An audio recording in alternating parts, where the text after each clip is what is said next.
All right, we're going to try this again. All in tow versus step deck. And we're also going to throw in gooseneck.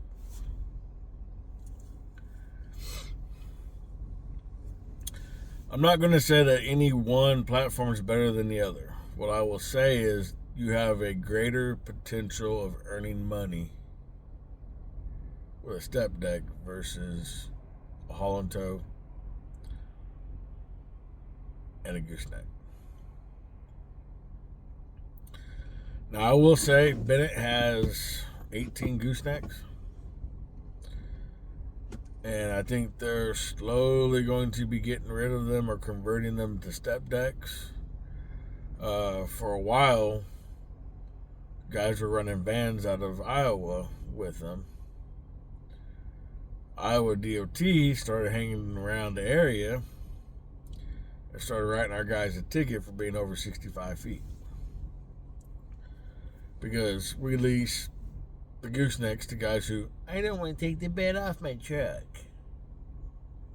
I don't understand that. Whatever. I think it's the dumbest excuse on the fucking face of the planet. I don't want to take the bed off my truck. Well, then why are you using it as a fucking work truck?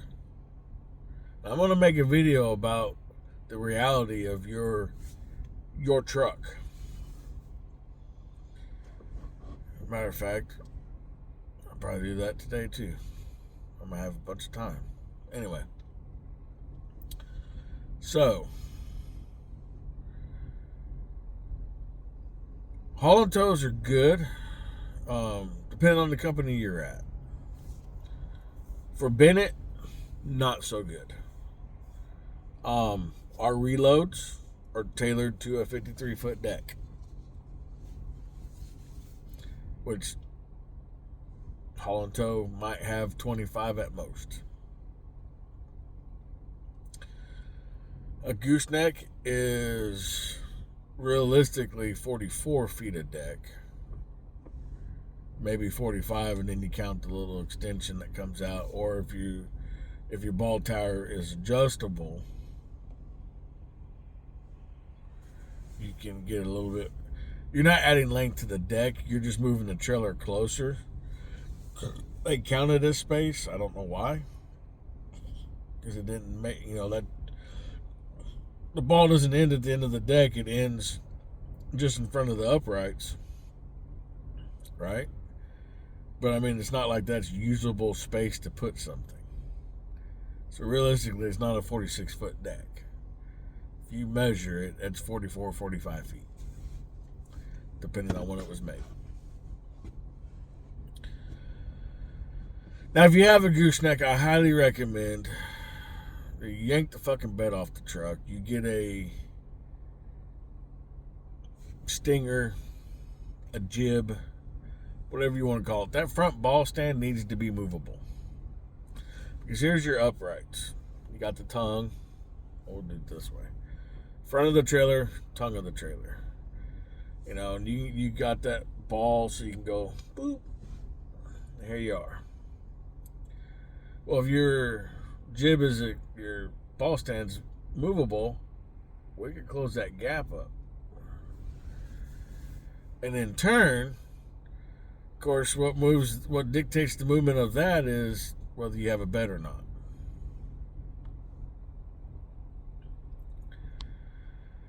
Now, the definition of a straight truck is you have to have the capability of hauling freight. And with a box bed on your truck, you have the capability of hauling freight. So, I'm circling back around. Our guys in Iowa were getting popped for being over length because they have a box on their truck. I don't want to take the bed off my truck. So when DOT man starts measuring, he goes to the back of the trailer to the front of the truck, and then they exceed 65 feet. Here's your $280 ticket. Thank you, come again. This DOT man was tearing everybody's ass up. Everybody. The 40-foot hotshot guys that were coming up from Texas, our guys, he didn't matter. He riding them up. And look, I ran a gooseneck. The first trailer that I bought and paid for was a gooseneck. I ran it behind a single axle Cascadia. It looked kind of silly, but at the end of the day, I'm making money. That's the goal here, is to make money, not look good.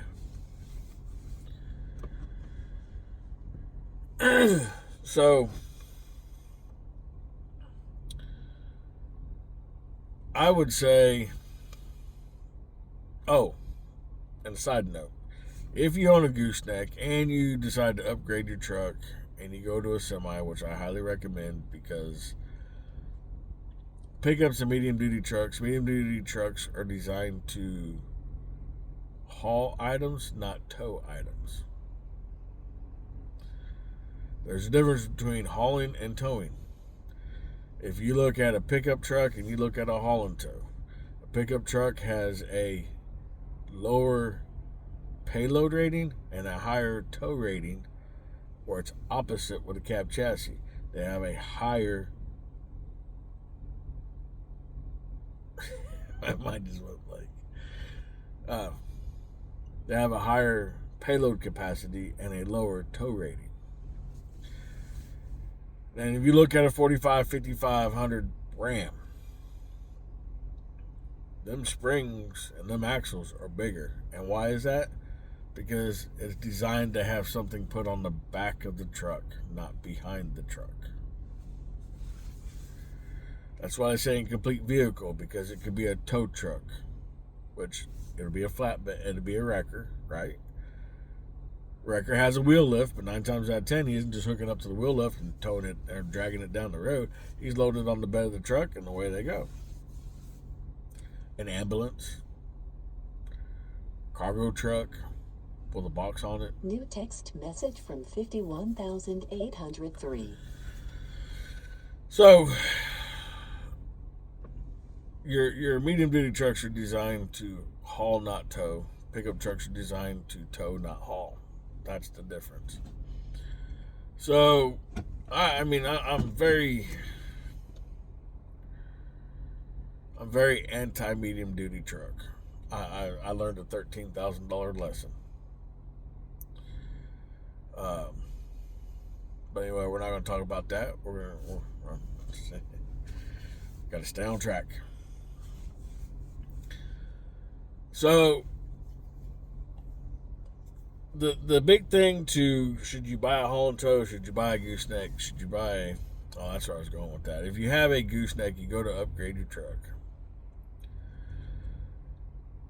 You can, and a lot of people don't realize this, or they don't think about it, or they just simply don't know. You don't know what you don't know. You can take that gooseneck trailer to ship sheet trailer, and they will convert it into a step deck. 5 years ago, it was around $6,500, and that was remove the neck, install the upper deck, and the upper deck would have been aluminum with a recessed rail. So, steel would probably be a little bit cheaper, and if you don't want a recessed rail, that would be a little bit cheaper too, because they don't have to do as much labor to make their rail recessed, and steel's always cheaper than aluminum. So there you go. I had explored that option. A guy who I know, who may or may not see this video, had inquired about buying the trailer, and I knew I was not looking to buy a step deck. I knew I was going to rent one. So I thought, I'm going to have to rent one for the downtime to convert it. Why don't I just sell it? And it was a nice trailer. Aluminum deck, aluminum cross members, 4 aluminum toolboxes, aluminum wheels, even the spare tire or even the spare wheel was aluminum. Really nice trailer. And then I did have to put a little work into it, and the cross members from the dovetail forward up 5 cross members, I replaced them with steel, and then had braces put in it to strengthen that area. But anyway, Sold that trailer, rented a step deck. Now, when I tell you your company's going to dictate, I'm not saying that the company's telling you this is what you need to run and this is what you need to do. What I'm saying is their freight is going to show you which way to go. If you brought a Holland Toad to Bennett, you're not going to be happy. I'm just going to be honest. You're going to haul campers out and nothing back. The company doesn't like to use Central Dispatch, so it's going to be hard for you to get a car unless you have your own Central Dispatch login to where you can find your own loads and then have them sent over. Because the company's not going to look because they don't want to fuck with it. If it's, I've heard from upper management that they just assume not have it at all, ever. But in saying that, yeah, it's kind of crappy for the gooseneck guys, and it's kind of crappy for the Holland Toad guys. But for us step deck guys, we got stuff that comes out of Arkansas, Georgia, Florida, soon to be Arizona, Washington, occasionally Maine. There's some other stuff that's in the works. We do get stuff out of Texas, but it's all for a step deck. None of it's for a Holland Tow, and very rarely will any of it fit on a gooseneck. So that's what I'm saying. The company will dictate which is the best one to go. I know my last time at Maple Tree, a Holland Tow, I was looking at to buy a Holland Tow. I just didn't want one that was based off of a medium duty chassis. I wanted one that was a semi, and at that time in this industry, that was hard to find. And when you did find it, they wanted a premium dollar amount for it. And I'm not giving you $90,000 for a Kenworth with a pack car that has a bed on it.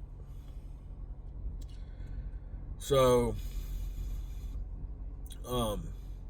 but like at Bennett or at Maple Tree, we had a lot of 2-pack freight, more so than a 3-pack or step deck loads.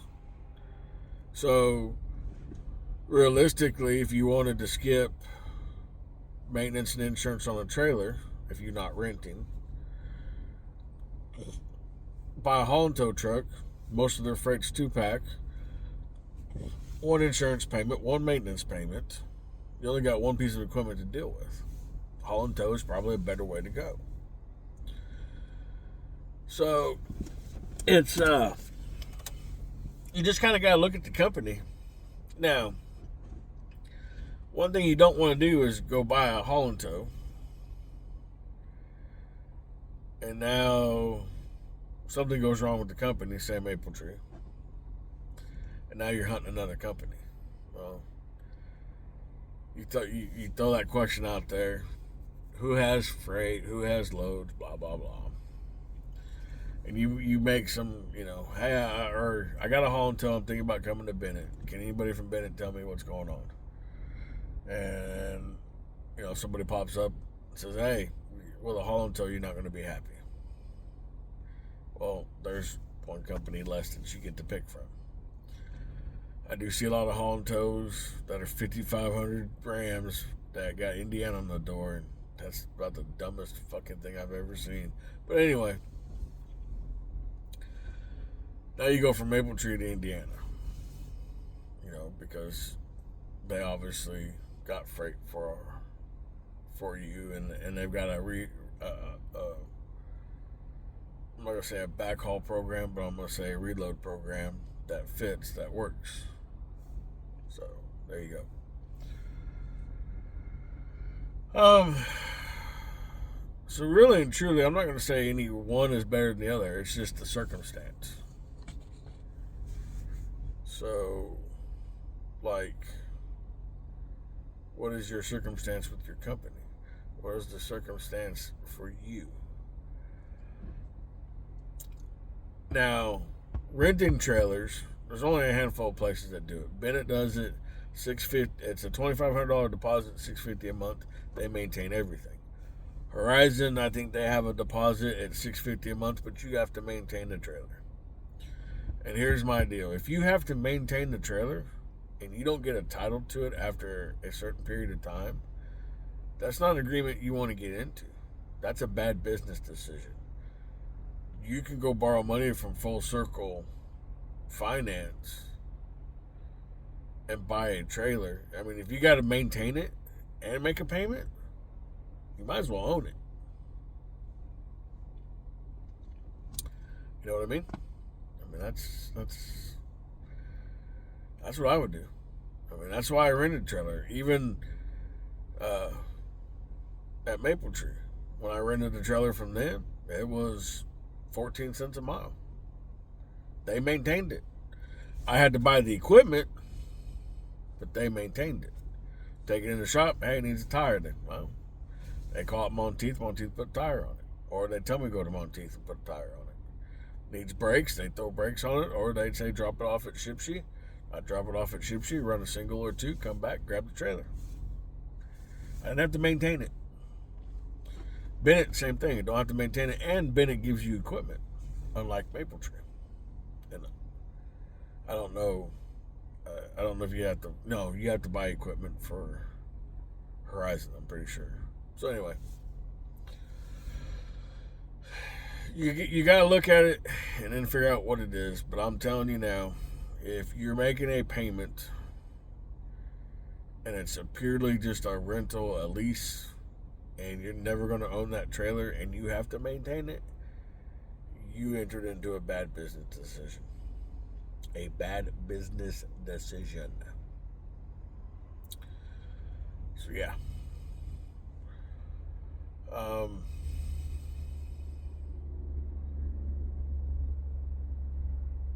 No matter which way you go, I will always tell you all, because I don't want to see anybody fail, and I can't harp on this enough. Class 8 truck. Class 7 truck. They are built, designed to run up and down the highway every day. Every day. It's not. We do things in 1 tons that they're not designed to do, but they do them. We do things in a medium duty trucks that they're not designed to do, and they fail. And when they fail greatly, and it gets expensive quick.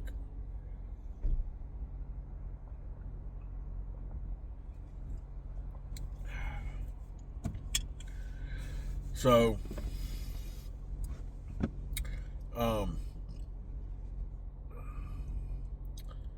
I'm not saying Class 8 trucks don't fail,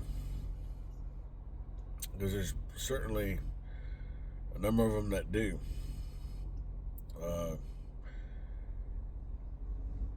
The 579 that I'm driving, that's a $30,000 truck. That sumbitch blows up.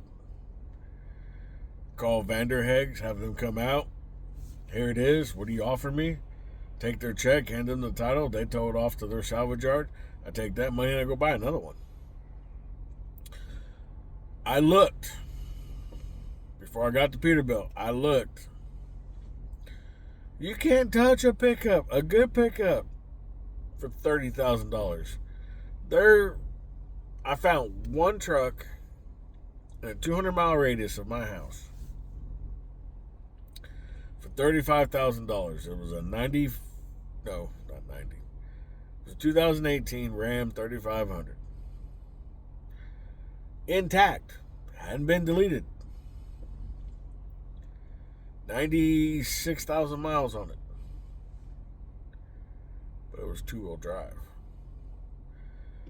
Spent most of his life in Florida, went to North Carolina, went to Georgia, back to Florida, to Mississippi. Never been in a wreck. $35,000. But it was a 2-wheel drive truck. And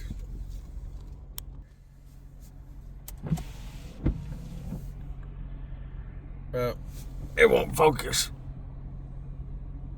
Anyway, it's fucking snowing. A lot.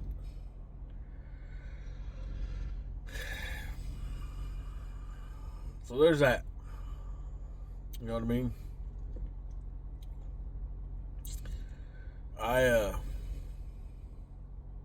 No. Most trucks are $45,000-$50,000. There's a trucking company in Florida going out of business. They got Freightliner Cascadias, and I know nobody wants a Freightliner Cascadia, but goddamn, that platform is tried, true, and proven.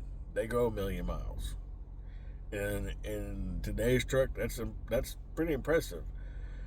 An ISX or an X15 are not going 1,000,000 miles. A pack car, if it's deleted, might go 1,000,000, maybe. A Max Force, hell, they're lucky to go 300 feet, let alone 1,000,000 miles. So, there's that. I'm trying not to talk too much shit on pack cars since now I own one. I'll be honest, it worries the fuck out of me. If I had a Cascadia, I wouldn't be worried about it. That DD15 is a good platform. DD13 is a good platform. But anyway. So yes. What to do? Haul and tow, gooseneck, step deck. If you want a safe bet where you can go to any company, own your trailer, and own a real truck, and that way that ensures that you can go anywhere. You can go anywhere with a haul and tow. I mean, come to Bennett. Just being honest, you're not going to be happy because you're not going to get the reloads like you think you're going to get. Our reloads are tailored to a step deck.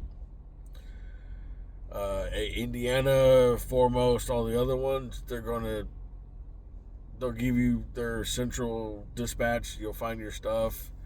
You'll call. You'll get it booked. You're going to haul one car. I've seen them as low as 30 cents. I've seen them as high as $1.36. $1.36, you're not going to fit on a haul and tow, though. Because it was a international bucket truck. So anyway, that's that. In my opinion, you're better off to go with a Class 8 truck, Class 7 truck, and a step deck.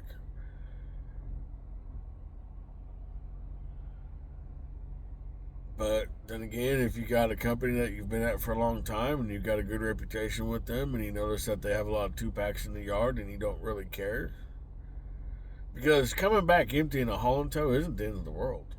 Hell, if I had a haul and tow, I probably wouldn't put anything on the deck, come back anyway. Better fuel mileage, I don't have to dick with nothing, and I damn sure don't have to pay tax on money I didn't make.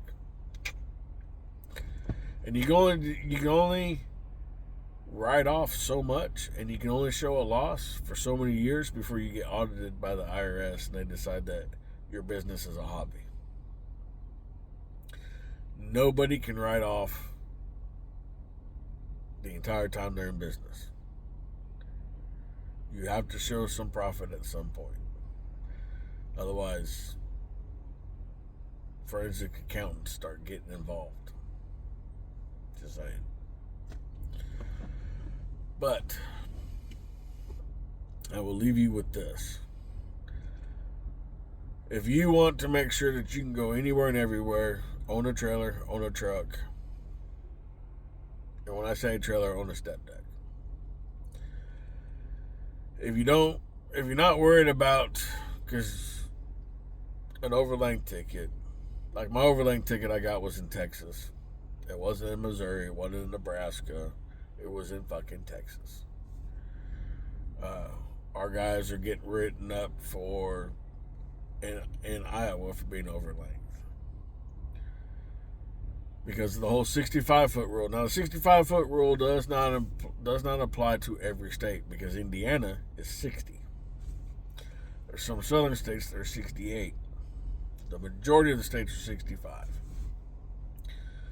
You got to remember, the definition of a straight truck is a truck that has the capability. That is the key word in that phrase, the capability of hauling freight. Someone posted on the page, why not put a flatbed on a truck versus a bed delete? Well, I'll tell you why. Because a flatbed has the capability of hauling freight.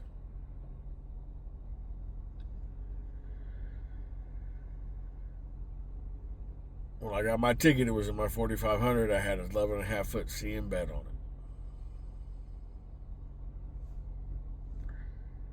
I have that capability. Now, for you big trucks, and it's hard to do if you have a stand-up. Well, it's not hard to do. You can't do it. But if you had a mid-roof or a flat-top sleeper truck,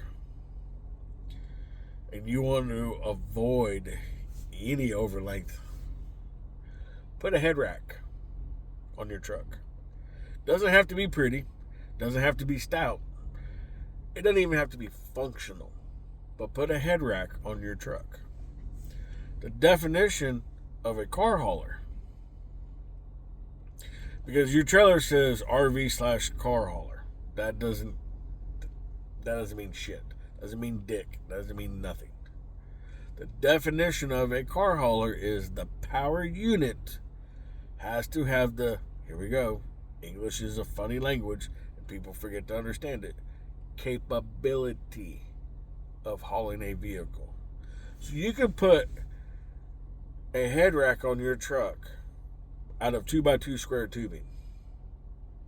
Bolt that shit to the bumper, bolt that shit back behind the sleeper, have a half-ass rack and some spot to put 4 tires on it. There's my head rack.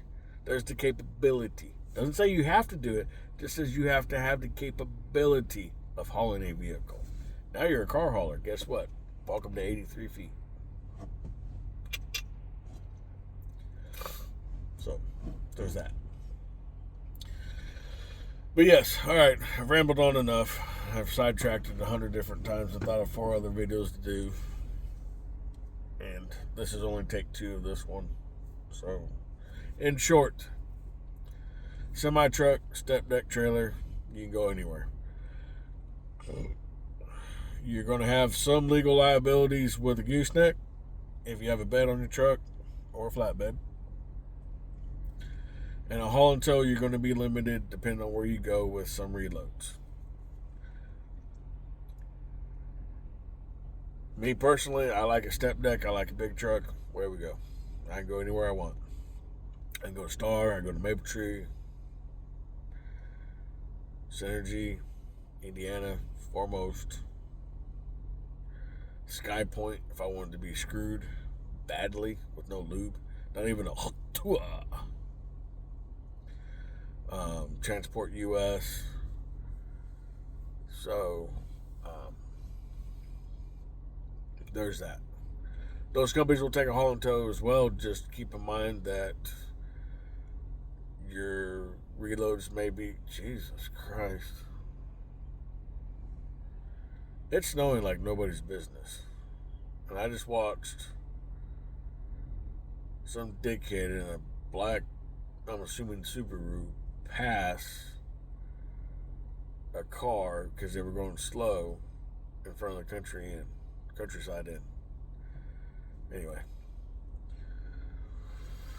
So, and, just keep in mind, reloads may be a thing, it may not be with the haul and tow and with the gooseneck. There's always that lingering, you're longer than 65 feet everywhere you go. You're longer than 68 feet everywhere you go. So every state, if a trooper has had or a DOT man has had a bad day, or the wife didn't give him any, or the boyfriend didn't give him any, whatever the case is, you have the potential of getting an overlength ticket. Now, that's some CSA points, but it's not out of service. It is what it is. So, that's that. That's my view, my take, my opinion. I think if you're at a company and they do a lot of 2-pack shit, haul and tow is probably the way to go. If you're a company like Bennett, you want a truck and trailer. So, anyway, as always, y'all be safe. Y'all be good.